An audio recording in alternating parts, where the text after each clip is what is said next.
I'm Jane Gogodas with this week's edition of Beyond the Headlines. Coming up, Kabaza, a convenience or death trap. So at the hospital, we've seen a lot more patients than ever before.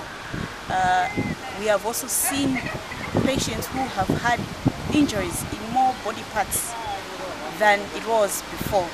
We have an answer to that question and a rise in the number of people self-diagnosing using Google.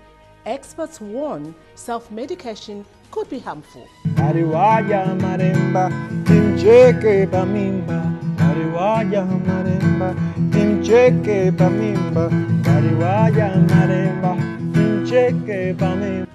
in the arts, we meet Nathaniel, an Afro-pop gospel artist determined to make a mark on the music scene. Once again, a warm welcome.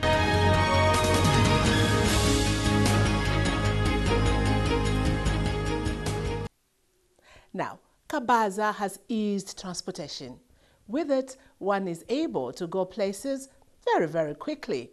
In fact, it is one of the cheapest and fastest modes of travel. In fact, there are Kabaza operators at every other corner of streets and are well patronized. But while Kabazas have eased transportation challenges for many, they've also brought their share of misery, as Bernard Kankhono finds out. As one travels throughout the country's towns and cities, it's not strange to notice the influx of Kabaza operators plying on our roads. It's no secret that the coming in of Kabazas has brought with it advantages such as creation of employment and easing of transport woes. However, the flip side of the story indicates that Kabazas are now the cause of many accidents on our roads. Meet Sam Lamek, a Kabaza operator in Manje Township in Blantyre. From 2015, he has been surviving on the Kabaza business. He was once involved in a traffic accident. Just like all other days, I took my bike on the road. I was heading towards the filling station to refuel. So I reached at the junction and waited by the white line to pave a way for the minibus operator who was coming the opposite direction. Suddenly, another minibus coming from behind bumped into me and I fell into a ditch. With the injuries I sustained, I could no longer ride the bike again. Chifundo Chazo is a Malawi School Certificate of Education holder. He got into the Kabaza business in Cholo in 2017. But in 2019, after writing his MSCE exam, he came to Blantyre to try his luck. Unemployment was basically motivation behind me starting the Kabaza business. I joined so I could support myself and my relations. Chazo was recently, as 3 weeks ago, involved in a traffic accident.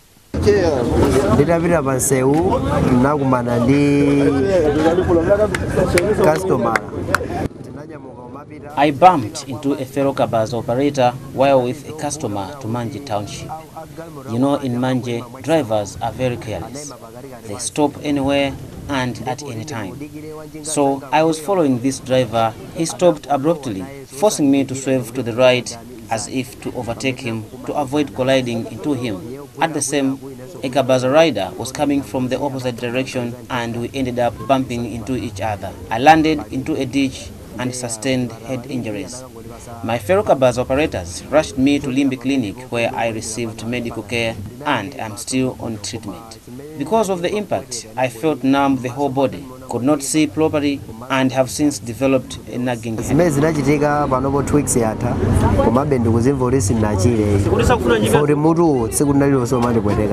Lamek and Chazo were fortunate not to sustain serious injuries requiring hospitalization. Some have been so unlucky as to die or sustain long-term serious injuries.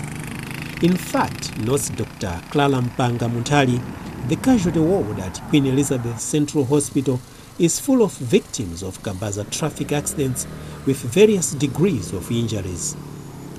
Dr. Muntali says Kabazas are the major contributor to people having disabilities. So at the hospital, we've seen a lot more patients than ever before. We have also seen patients who have had injuries in more body parts than it was before. One of the ways how we were able to assess this is we've got a database, and in this database we've had to operate more patients. In the year 2021, the number of patients that were operated for a specific surgery tripled than in the previous years. In the years before, we had treated patients with injuries of long bones, either those of the thigh or those of the leg. Maybe in essence it was about 500. But in that year alone, so that was starting from the year of maybe 2003 for that specific surgery. But last year alone, our numbers have reached 1,500 combined for 2 years. So in terms of fatalities, we've seen that most of the patients that die, they don't actually reach the hospital. So we've seen that for a Kabaza accident, the driver most of the times they tend to survive, but the passengers are the culprits. As well, not only that, for every one patient who has been injured, there are 10 other people, or one who has died, there are 10 other patients maybe who be disabled by the injuries that they sustained during the accident. So we can talk about fatalities, but that's a list of maybe the problem, if I were to say that, because the disabled people will not be able to go back to doing the economic activities as they could before. One such person who survived Kabaza road accident is Dinkiswayo. However, the injuries he sustained have left him disabled.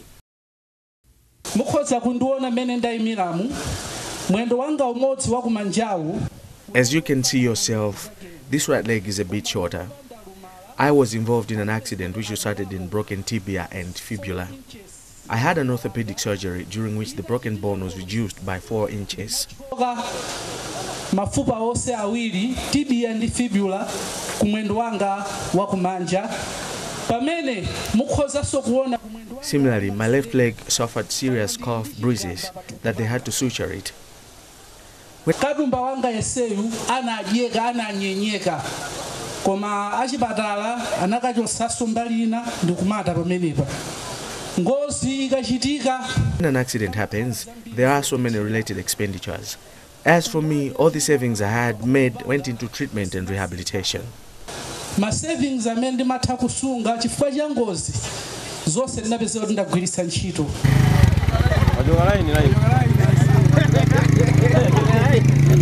The majority of the Kabaza riders lack knowledge on road traffic rules and regulations.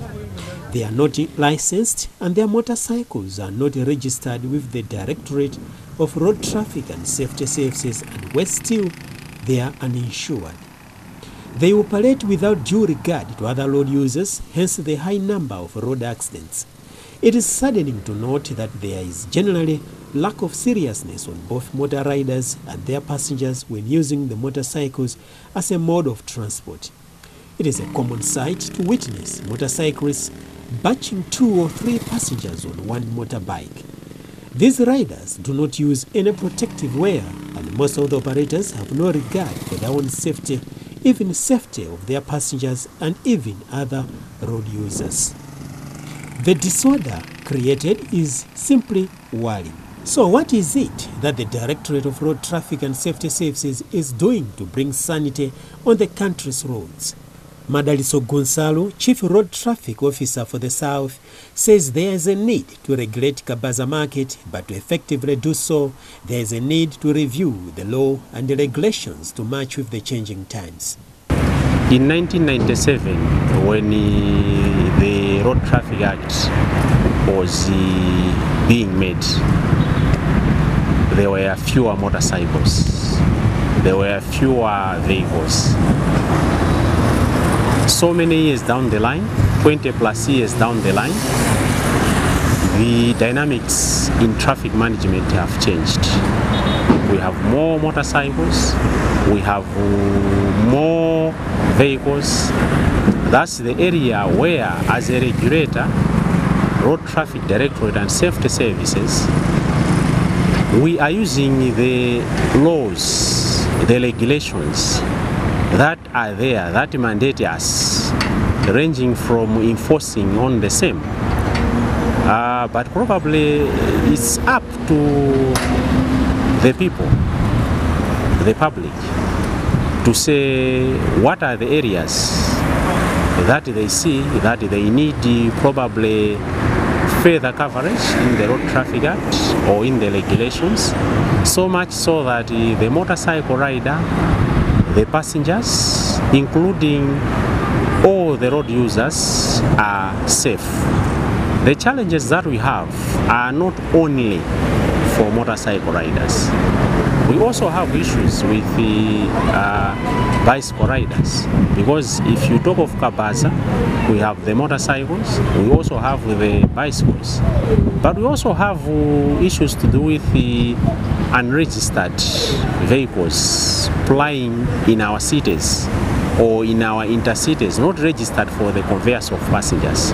Gonzalo adds that the problem of Kabaza needs a multi-sectoral approach, cautioning the general public that the use of kabazas as a convenient mode of transport should not compromise road safety, because when people die, the repercussions are greater than the convenience.